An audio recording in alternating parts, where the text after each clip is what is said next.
Hi guys, welcome back. It is freezing out here in Oklahoma. Some sort of polar vortex coming down from Canada, but we're working on insulation and walls today. I've said this before and I will say it again. In fact, I'm going to say it again in about 30 seconds. I can't wait that long. There is nothing square on a bus, and this is a perfect example of that. This is the panel I had cut for the back wall. I had done a scribe with the template. As you can see, I don't know, let me just check yeah, you can sort of see it. There is not just the curve here, but there is a curve down here and one over here. Trying to get all three curves to sort of play well together on a piece I was cutting with a jigsaw by, freehand. I wasn't going to be able to do that, so I just left those straight on either end, and let me show you what happened with that. This is the perfect example of it here, where it's nice and tight up here, but as you go down, of course, it's not. I'm just going to cut out some trim pieces, attach them here, get them to fit roughly to hide this area, paint them up so they'll fit, they'll look nice. There's a closet going here, so it really basically doesn't matter. Still, nothing square. It's really annoying. I'm going to be fixing that a little bit today, this curve, and then I'm going to be attaching it. And moving on to the rest of the walls. We've got insulation doubled up on both sides of the bedroom practically, and yeah, that's what we're doing. Making walls. I know, right? This is the last box. Yeah. And we have used, how many boxes, babe? It'll be a total of 9, and you can see here that this is doubled up, and then this one's not. As far as the ceiling and the remainder of the walls, when we run out of wool, we're going to be using rigid foam board insulation. EPS, expanded polystyrene. Basically, it's like styrofoam. Pretty much.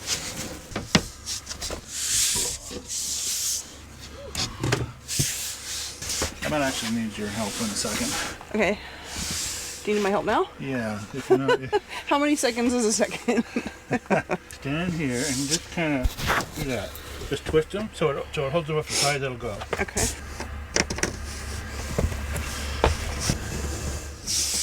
Come around. Okay. Thank you, baby. We are planning to put a closet here and shelves along the ceiling. There's going to be some cabinetry as well in the kitchen. And this is besides the IKEA cabinets. This is something we're going to have to build because it requires unique measurements. That's right. And also, there are going to be bulkhead walls. You can see the lovely composting commode we've got already set up with accoutrement. Yeah, bulkhead right here and one over here and another one on the inside of the bathroom. However, we've talked about the Gitmo project before, and part of that is being able to say no to this or no to that, and the bulkhead walls and the cabinetry is part of that, the closet as well, because it's not necessary as part of Gitmo. So Gitmo stands for good enough to move on board. We say Gitmo and go. And Patrick has like multiple Gitmo lists for different stages of the project. Yeah, Gitmo and go. Good enough to move on board. So building cabinetry. That's later. We got to be able to live here by the end of March. So we can live here without cabinets. All right, I better get to work. I got to earn my 6-pack today. I'm kidding. Well, not really.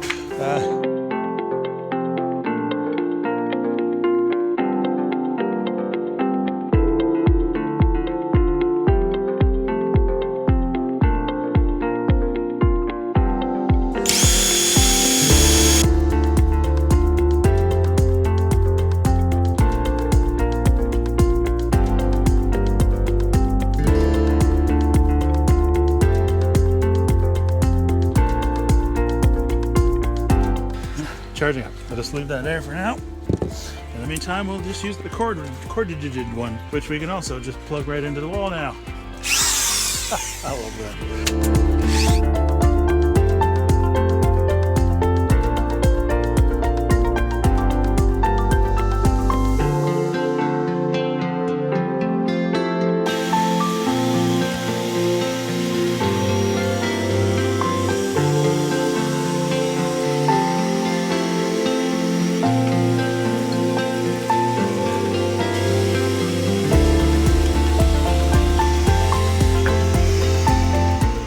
I was worried about that.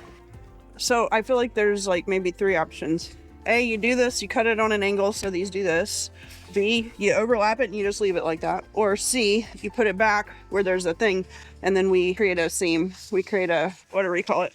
and it becomes like a design thing. So that sits like that. And then we have maybe like a 4-inch seam that goes down. Buddy. So we don't even know his name, huh? I'm just gonna call you Buddy. We got a little friend showed up this morning. Nobody knows where he belongs, but here he is, and he's very friendly. You're a good boy. You're a very good boy. All right.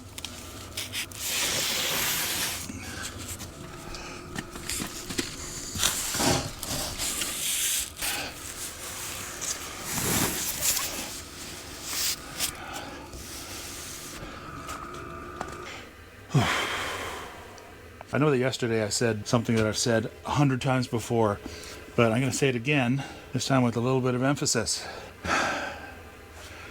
There is nothing f***ing square on a bus. As illustration, you already know about this, but I was going to leave it and put a piece of trim or something down there and just let it go on. But then we got this cut, and I started moving on to do the next panel piece here. And when I did, though, it's good here, but it starts getting bigger and bigger as you go down. I did that just before we left yesterday, and I was so annoyed. I was so down on myself. I've screwed it up. I've buggered the whole thing up, and now I'm going to have to try and figure something out. So I went home last night, and I just said, I've made this huge mistake. I don't know what I can do. Remember what you said? I do remember. It wasn't a mistake. To me, a mistake is like cutting before you measure twice and not understanding like the steps to a process or skipping, whatever, right? Knowing what you're supposed to do and fouling it up somehow is a mistake. And this, we had expectations that didn't meet reality. We thought, okay, we're going to put this panel up and the next panel will match it. And that is how this should work. We're still not 100% clear on why they're not matching up. It's just that everything is like, not square. Like the floor is probably not, I don't know. It's hard to say it's a mistake when there's no way for you to know any better. You did the best you could. That's why I married her. So I'm going to fix this today. This piece, this is unfortunately going to have to be scrapped. We're going to try and use it on the back panel here. I'm going to use this piece as the new one here for the window. And what I am going to do is I'm going to take it, and I'll use this as an example.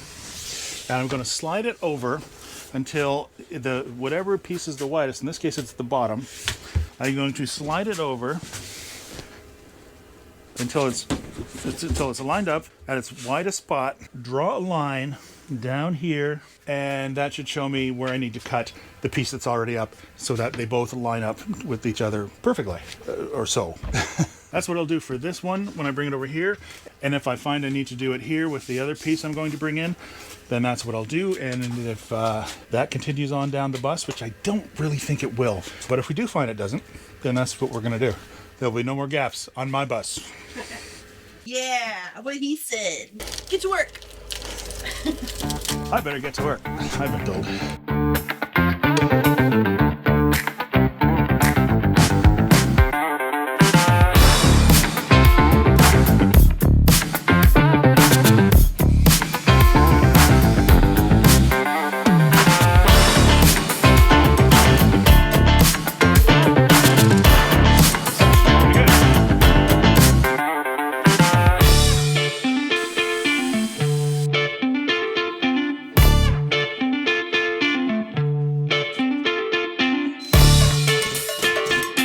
Well, that's certainly better than it was.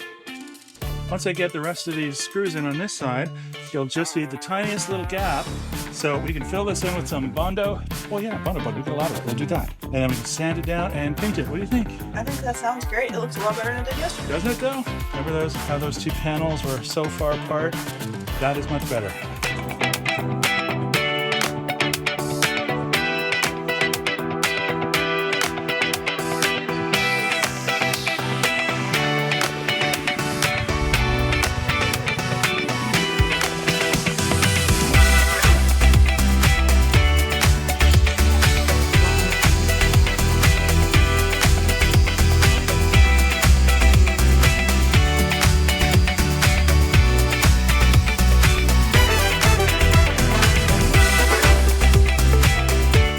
I got 7% battery left on this thing, so let me show you this real quick.